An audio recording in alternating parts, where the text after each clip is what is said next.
大家好啊！我今日咧想同大家咧介紹下一個我哋嘅產品，就係優力營養粉啦。咁優力營養粉咧有咩好處咧？咁啊，其實佢一包咧係用咗40幾種草本植物去製造嘅。咁點解需要咁多嘅草本植物呢？因為世界衛生組織咧曾經講過咧，一日咧其實一個人啊要食幾十種嘅食物先至會身體健康喎。咁至於食邊幾十種呢？咁我哋一般人亦都唔識噶嘛，係咪？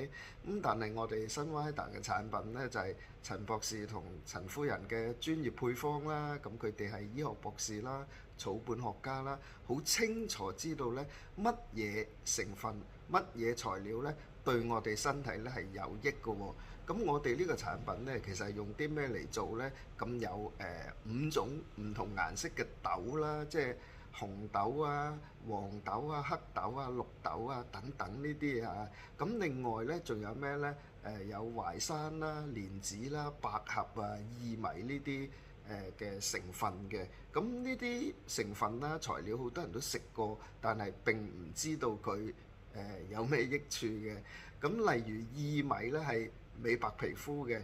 咁啊，所以咧食咗呢個營養粉嘅人咧，個面色咧係會比較紅潤啲啦，比較透明啲啦，同埋會比較有光澤一啲嘅喎。咁而呢個淮山咧，其實係乜嘢咧？就係平衡荷爾蒙。不過淮山都有好多種㗎嚇，即係唔係普普通通你去買翻嚟就代表一定好嘅。咁例如墨西哥都有淮山嘅，其實佢哋係愛嚟做避孕藥嘅。咁而中國嘅淮山呢，咁正宗嘅靚嘅淮山呢，係可以達到呢平衡荷爾蒙嘅效果嘅。咁咩叫平衡荷爾蒙呢？西醫呢就叫做平衡荷爾蒙啦嚇，咁即係會年青啦，腎氣充足啦，咁啊男人呢就冇咁容易體弱啊、衰退啊咁啦，咁而女人呢就會保持得更加靚啦，保持得更加年青啦，有一種青春嘅氣息啊、美態啊咁樣咯。咁另外呢，仲有就係話呢，我哋嘅產品呢可以呢做到呢就係去濕嘅。其實而家點解啲人咁容易感染啦？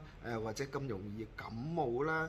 成身攰賴賴啊咁樣呢，其實根本就係濕氣重啊！咁你濕氣重嘅話呢，你嘅氣管亦都唔好嘅啊！咁你嘅脾胃都唔好嘅，因為脾呢就係